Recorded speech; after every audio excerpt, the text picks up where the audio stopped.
আমার আল্লাদিন লেখিকা জাবিন ফোরকান পর্ব ৬৩-র শেষাংশ। হ্যাঁ, আমি তো বললামই ক্লায়েন্টকে আগামীকালের মধ্যে ডিটেলস বুঝিয়ে দিতে হবে। এক হাতে ফোন কানে চেপে রেখেছে মিশির, অন্য হাতে ব্রিফকেস। সেই বাহুতে ঝুলছে কোট। অ্যাপার্টমেন্টের দরজা খুলে ব্রিফকেসটা সোফায় রেখে ফোন কান বদল করলো সে। হেঁটে হেঁটে গেল বেডরুমের দিকে। No, I am not hearing excuse anymore. যদিও না পারে তবে নেক্সট মাস থেকে ওকে রাখা যাবে না। ওর সিভিতে এক্সপার্টাইজ দেখে হায়ার। মিশিরের কথা মাঝপথে বন্ধ হয়ে গেল। বেডরুমের ভেতর পা রাখতে চোখের সামনে সে যা দেখলো, এরপর যে কোনো পুরুষই হয়তো নিজের শব্দ গুলিয়ে ফেলবে। বেডরুমের বিছানায় বসে আছে সারিকা। সে বসে আছে, এটা আজব ব্যাপার নয়। আজব হলো তার পোশাক। কিছুদিন আগে কচুপাতা রঙের উপর জরির কাজ করা যে শাড়িটা মিশির পছন্দ করে কিনে দিয়েছিল, সেই শাড়ি পরনে সারিকার। অথচ আজ তাদের কোনো দাওয়াত নেই। মিশির তাই বিস্মিত হলো। মেয়েটার কোমর সমান লম্বা চুল পিঠ ভাসিয়ে নেমে গিয়েছে নিচে। বেডরুমের নরম আলোর প্রতিফলনে সুদর্শনাকে অসম্ভব জেল্লাদার লাগছে। নিজের স্ত্রী বলেই বুঝি মিশির চোখ ফেরাতে পারল না। আনমনে ফোনে বলল, আমি তোমাকে পরে কল দিচ্ছি। এটুকু বলেই ফোনটা কেটে দিল সে। ততক্ষণে শাড়িকে বিছানা থেকে উঠে দাঁড়িয়েছে। শাড়ির আঁচলটা ঠিকঠাক করে পায়ে পায়ে মিশিরের কাছে পৌঁছালো সে। আজ দেরি করে এলে যে? আমি 2 ঘন্টা ধরে অপেক্ষা করছি। মিশিরের ভ্রু উঁচু হলো। স্ত্রীকে না চাইতে আপাদমস্তক পর্যবেক্ষণ করতে বাধ্য হলো সে। অজান্তে গালে হালকা লালিমা ফুটল। বিব্রত বোধ লোকাতে হাত মুখে ঠেকিয়ে মৃদু গলায় জানালো, একটা মিটিংয়ে দেরি হয়ে গিয়েছে। কিন্তু আজ তো কোনো দাওয়াত নেই, সেজেগুজে অপেক্ষা করছিলে কেন? দাওয়াত থাকলে সাজতে হয়, স্বামীর জন্য সাজা যায় না। মিশিরের চেহারার লাল ভাবটা আরো গাঢ় হলো। তার গালে খুব সূক্ষ্ম একটা টোল পড়ে। ভালো মতো না তাকালে বোঝা যায় না। ওই সূক্ষ্ম টোলখানি সারিকার ভীষণ পছন্দের। মিশির গলা খাকারি দিল, আমার জন্য সাজগোজের কি আছে? তুমি যেভাবে কমফোর্টেবল তেমনি ঠিক আছে। কেন আমাকে দেখতে খারাপ লাগছে? সারিকা শাড়ির আঁচল ছাড়িয়ে চারপাশে ঘুরতে লাগলো। তার চুলগুলো দোল খেয়ে উড়ে বেড়ালো বাতাসে। মিশির মন্ত্রমুগ্ধ হয়ে গেল ক্ষণিকের জন্য দৃশ্যটার ওপর থেকে। সে চোখ ফেরাতে পারল না। বুকের ভেতর ধক করে উঠল তার। না, আর দুর্বল হওয়ার সুযোগ নেই। হাত বাড়িয়ে খপ করে শারিকার কবজি ধরে থামিয়ে ফেলল মিশির। বলল, বদলে নাও, আমি একটা শাওয়ার নিয়ে আসছি। হাত থেকে কোট রেখে দিয়ে মিশির দ্রুত টাই খুলতে লাগলো। কাজকর্মে তাড়াহুড়ো তার। যত জলদি আড়াল হতে পারবে ততই মঙ্গল। তবে তার মনোবাসনা পূর্ণ হলো না। বাথরুমের দিকে পা বাড়াতেই পেছন থেকে সারিকা তার হাত ধরে ফেলল। বিষণ্ণ কণ্ঠে শুধালো, আমি কি খুব খারাপ মিশির? মিশির বরফখণ্ডে পরিণত হলো। খুব ধীরে মাথা ঘুরিয়ে পিছনে তাকালো। সারিকার চেহারার ঔজ্জ্বল্য ফিকে হয়ে এসেছে। তাতে মাখা বিষাদের আবরণ। চোখ দুটো শীতল আতঙ্কে ভরপুর। মিশিরের হাতের লম্বাটে আঙুলগুলো নিজের নরম দুহাতে নিয়ে মিনমিন করে সে বলল, তুমি সত্যি আমাকে তালাক দিতে চাও? এবার ঘাবড়ালো মিশির, ভীষণ ঘাবড়ালো। সারিকার সঙ্গে তার সংসার বছর খানেকের। এর আগে কখনো এমন আচরণ করেনি মেয়েটি। ঘুরে দাঁড়িয়ে স্ত্রীকে কাছে টেনে নিল মিশির। লতানো দুহাত নিজের হাতের মাঝে নিয়ে গভীর গলায় জিজ্ঞেস করলো, তুমি তালাক চাও না? সারিকার শুকনো চোখে অশ্রু টলটল করে উঠল হঠাৎ। জোরে জোরে ডানে বামে মাথা নাড়ল সে। রীতিমতো ফিসফিস করে জানালো, আমি সেদিন তোমাকে তালাকের কথা বলতে চাইছিলাম না। আমি তোমার কাছে ক্ষমা চাইতে চেয়েছিলাম। মিসিরের মনে হলো তার গোটা দুনিয়া দুলে উঠেছে। সারিকার চোখের অশ্রু জল তার বুকে ছুরির ঘা বসিয়ে দিল বুঝি। কিভাবে কি করবে বোধগম্য হলো না। দুহাত তার সামান্য কাঁপলো দ্বিধাদ্বন্দ্বে। সারিকা অবশ্য থেমে নেই। সে গড়গড় করে বলে যাচ্ছে, আমি জানি মানুষ হিসাবে আমি পারফেক্ট না। আমার মাঝে অনেক খুঁত আছে। অতীতের মায়াজালে আজও আমি বন্দি। কোনো কিছুই আমার দোষ না। দোষ শুধু একটাই, সেটা হলো এই অবস্থা থেকে পরিত্রাণ পাওয়ার চেষ্টা না করা। তুমি যেমন নিজেকে গুছিয়ে নিয়েছো, আমি তেমন করে পারিনি। আজও নিজের প্রথম প্রেমকে দেখলে এই বেহায়া অন্তরকে আমি সামলাতে পারি না। আমাদের মাঝে যত অসম্পূর্ণতা, তার সবটুকু দায় আমার এবং শুধুমাত্র আমার। মিসিরের ঠোঁটজোড়া ফাঁক হলো, অথচ সে হাজার চাইতেও কোনো শব্দ উচ্চারণ করতে পারল না। সারিকা নিজের দিকে তাকিয়ে আছে, উভয়ের ধরে রাখা হাতের পানে। আমি তোমার সঙ্গে অনেক অন্যায় করেছি মিশির।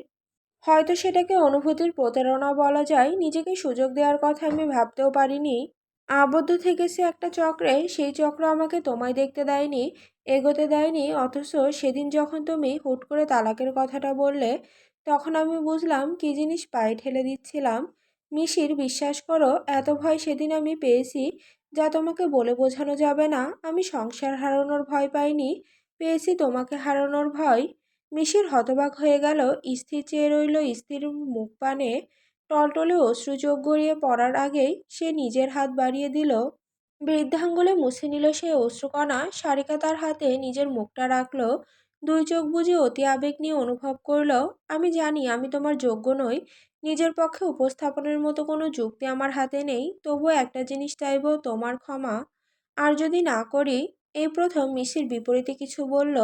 সারিকা হুট করে চোখ মেলে তাকালো, অশ্রুরেখা টলমল করলো সেথায়। মিশিরের চোখে নমনীয়তা ফুটল, যদি বলি এই অপরাধের শাস্তি তোমায় আরো কিছুকাল বয়ে যেতে হবে। সারিকার চেহারায় অদ্ভুতের এক অনুভূতি ফুটল, মিসিরের অত্যন্ত কাছে সরে দাঁড়ালো সে, গভীর গলায় শুধালো, সেই কিছুকালের মধ্যে কি আমরা নতুন করে প্রেমে পড়ার চেষ্টা করতে পারি? বাকরুদ্ধ হলো মিশির, তার অভ্যন্তরে সকল আবেগ তালগোল পাকিয়ে গেল, মস্তিষ্কে ভীষণ ঝড় উঠল, চিন্তাভাবনা লোপ পেল, হৃদযন্ত্রের ছন্দপতন ঘটল। সারিকা দুবাহু বাড়িয়ে মিশিরের পাঁজরের চারপাশে আষ্টেপৃষ্ঠে জড়িয়ে সরাসরি তাকালো তার চোখের মাঝে। আমি সব সময় চাইতাম আমার একটা প্রেমের সংসার হবে, আমি আর আমার স্বামী দুজন দুজনাকে খুব করে ভালোবাসবো। ভাগ্য সেই ভালোবাসা আমার কপাল থেকে মুছে ফেলেছে। শুধু দায়িত্বের বেড়াজাল বয়ে বেড়ালে আমরা দুজন আর মানুষ থাকবো না, রোবট হয়ে যাব। আমার কাছে সংসার শুধু কর্তব্য না, সংসার একটা অনুভূতি, একটা আবেগ, একটা ভালোবাসার নাম। তুমি বলেছিলে আমাদের পক্ষে নতুন করে ভালোবাসা সম্ভব না, তাই দায়িত্ব বুঝে এগিয়ে যাওয়াই মঙ্গল। অথচ দেখো, আমি তোমার মাঝে এক নতুন ভরসা খুঁজে পেলাম। তোমার জায়গায় আমি থাকলে হয়তো নিজেকে বহু আগে ছেড়ে দিতাম, কিন্তু তুমি এখন আমায় বহন করে চলেছো। মিসির, আমরা কি নিজেদেরকে একটা নতুন সুযোগ দিতে পারি না? পারি না সব ভুলে একটা নতুন শুরুর চেষ্টা করতে? মিসির চেয়ে রইল একনাগাড়ে, তার হাতটা শক্তভাবে আঁকড়ে ধরে সারিকা অত্যন্ত আবেগ নিয়ে বলল, নতুন শুরুর পথটা যে আমার বড্ড অচেনা, তুমি কি আমার হাতটা ধরে খানিক এগিয়ে দেবে মিসির? এরপর নিজেকে কিভাবে আটকানো যায় সেটা মিসিরের জানা নেই। আজীবন সে মানুষকে শুধু দিয়েই গিয়েছে, কখনো পাওনার হিসেব কষেনি। যদি কষতো তাহলে বিনিময়ের খাতাটা শূন্যই পাওয়া যাবে।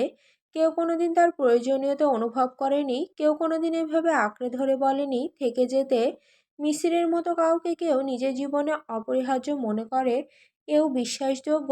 পারল না মিসির, মনের মাঝে জমা হওয়া পাওনার বাসনাকে সে রুখতে পারল না, দুবাহু বাড়িয়ে দিল, সারিকাকে টেনে নিল নিজের বুকের মাঝে। মেয়েটার চোখ শুষ্কতা হারিয়েছে, উষ্ণ অশ্রুফোঁটা ভিজিয়ে তুলছে মিশিরের বুক, তাতে বড্ড প্রশান্তি লাগছে। মিশির আলিঙ্গনে জোর বাড়ালো, ভাঙা গলায় বলল, যদি এগিয়ে দেই মজুরি কি দেবে? প্রেম দেব। বৃণাদ্বিধায় ফিসফিস করলো সারিকা। মিশিরের কিছু বলা হলো না, স্ত্রীর কাঁধে মুখ গুজে ফেলল সে, প্রাণ ভরে গ্রহণ করলো তার অস্তিত্বে জড়ানো সুবাস। অতপর অপ্রাসঙ্গিকভাবে বলে বসল, তোমাকে আজ বৃষ্টি ভেজা পাতার মতো লাগছে, সূর্যের কিরণ উঁকি দিলেই গাছ ছেড়ে জেগে উঠবে নতুন উদ্যমে। সারিকা শুনল, আজ সে সব শুনবে। এই লোকটার কণ্ঠ নিঃসৃত প্রত্যেকটা শব্দ আজ থেকে তার অস্তিত্বের অলংকার। হাসপাতাল থেকে ফিরেছেন ভোরের দিকে, ক্লান্ত সামিয়া বিছানায় শুয়ে একটু জিরিয়ে নিচ্ছিলেন। চোখটা লেগে আসতেই ঘুমে তলিয়ে গেলেন। সেই ঘুম ভাঙল গায়ে কিছু একটার ছোঁয়া পেয়ে। পিটপিট করে চোখ মেলে তাকালেন তিনি, মাথা উঁচু করে তাকাতেই অতি পরিচিত দৃশ্যটা দেখতে পেলেন। তার পেটের ওপর মাথা রেখে বাচ্চাদের মতো চুপটি করে শুয়ে আছে সাইবান। ছেলের এমন কাণ্ডে সামিয়ার বুকটা আবেগে টইটম্বর হলো। আগে হরহামেশা এমন করতো সাইবান, শো থেকে ফিরেই তার রুমে এসে গা ঘেঁষে নীরবে শুয়ে থাকতো। ইরামের সঙ্গে বিয়ে হওয়ার পর থেকে মা ছেলের এই আবেগঘন মুহূর্তের সংখ্যা অনেক কমে এসেছে। সামিয়া তাতে অখুশি হননি। একটা বয়সের পর ছেলে মেয়ে নিজেদের সঙ্গীর প্রতি বেশি নির্ভরশীল থাকে, এটা তিনি বোঝেন। একটি হাত বাড়িয়ে ছেলের মাথার চুলে আঙুল বুলিয়ে দিতে দিতে আদুরে কণ্ঠে তিনি জিজ্ঞেস করলেন, কি খুঁজছিস ব্রো? সাইবান তার পেটে মুখ গুজে শিশুদের মতো শব্দ করে বলল, মায়ের গায়ের গন্ধ। সামিয়া মুচকি হাসলেন, পেলি? হুম, মিস করছিলাম এতদিন। ছেলেকে নিজের সঙ্গে মিশিয়ে ফেললেন সামিয়া। বাইরের কেউ দেখলে এখন বলতে পারে, এত বড় ধাড়ি ছেলে হয়েছে তবুও মায়ের আঁচলের তলে ঘুরঘুর করছে। সেই আলোচনার কোনো পরোয়া সামিয়া করেন না। ধীরে ধীরে সাইবানের পিঠ চাপড়ে দিতে লাগলেন তিনি। বেশ কিছুক্ষণ কোনো কথাই হলো না তাদের মাঝে। তারপর সাইবান হঠাৎ বলে উঠল, ব্রো, বল ব্রো। আমি পারবো তো, পোটলা আর ওর আম্মু আমার হয়ে থাকবে তো? সামিয়া আগেই বুঝেছিলেন ছেলের এমন শিশুসুলভ আচরণের অর্থ। আজ তৃতীয় শুনানি অত্যন্ত গুরুত্বপূর্ণ, কারণ আজকে ইজানকে আদালতে হাজির করতে হবে। কাউকে বুঝতে না দিলেও সামিয়া ঠিকই বোঝেন, সাইমন উপরে উপরে যতখানি শক্ত, ভেতরে ঠিক ততটাই নরম। ওভার থিঙ্কিংয়ে তো এই ছেলের পিএইচডি করা আছে। সামিয়া মৃদু হাসলেন। হাসিটুকু ছেলের থেকে বেশি তার নিজের জন্যই, কারণ তিনিও ব্যতিক্রম নন। ওরা তো তোরই, এত ভাবনা কিসের? সাইবান মুখ ঘষল, ফিসফিস করল, damn right they are mine, you too by the way. স্বামী এবার খিলখিল করে হাসলেন, বললেন, নো চিন্তা ডু ফুর্তি, তোদের সাথে আমি যাচ্ছি আজ। দরকার নেই, ওই জজকে তুমি দেখনি? বাপরে বাপ, ইজ্জতের ফালুদা করে দেবে আমার। বাসাতে থাকো, খুশিতে থাকো, কোর্ট কাছারিতে গিয়ে শেষে জজ সাহেবের সাথে মারামারি লাগিয়ে দিতে পারো? তোমার বিশ্বাস নেই ব্রো? থাকবে কিভাবে ব্রো? তোর মতো ছেলে যার আছে সে মারকাটেরই না হয়ে পারে। এতদিন বাপ মাকে ছেলে মেয়ে নষ্ট করতে দেখেছি, এখন তো দেখছি ছেলে মাকে নষ্ট করে দিচ্ছে। Shame on you bro, shame shame. আহ! সাইবানের কান মুচড়ে ধরলেন সামিয়া, বিপরীতে বেদনার ভাঙ ধরে হাসতে লাগলো সাইবান। তারপরই মায়ের হাতটা চেপে ধরে গাঢ় একটা চুমু খেলো, বলল, সারা জীবন আমার ব্রো হয়ে থাকবে তো? থাকবে না? কেন আমাকে ঝেঁটিয়ে বিদায় করে বাপের গলায় নতুন মালা ঝোলানোর চিন্তায় আসিস? খবরদার বলে দিচ্ছি, আগে তুই মরবি, তারপর তোর বাপ। বিপরীতে আরও জোরে হেসে মায়ের সঙ্গে বালিশ যুদ্ধে লিপ্ত হয়ে গেল সাইবান। মা ছেলে জুটি সকালের সূচনাটা সেভাবেই কাটালো। সুগন্ধা সকালের নাস্তা সাজিয়ে ডাক দেওয়ার পর তাদের একান্ত সময়টার অবসান ঘটল। ইরাম ভোর থেকে ব্যস্ত আছে, সব কাজ গুছিয়ে নিচ্ছে। ইজানকে খাইয়ে তৈরি করে নেওয়ার ব্যাপার আছে। সাইবান সাহায্য করার আগ্রহ জানালেও তাকে ধরে জোর করে নিচে নাস্তা করতে পাঠিয়ে দিল সে। সামিয়া টেবিলে বসেছেন ততক্ষণে। সুগন্ধা নাস্তা বাড়তে শুরু করেছে। এমন সময় খোলা সদর দরজা বেয়ে প্রবেশ করলো নীরব। তবে আসছে একা নয়, অনুসরণে আছে অনুরাগও। পরিধানে একটা আকাশি শার্ট আর খাকি ফর্মাল প্যান্ট। সাইবান চেয়ার টেনে বসতে গিয়ে তাকে দেখে থমকালো। কিরে, তোর ভার্সিটি চাঙ্গে উঠে গিয়েছে নাকি?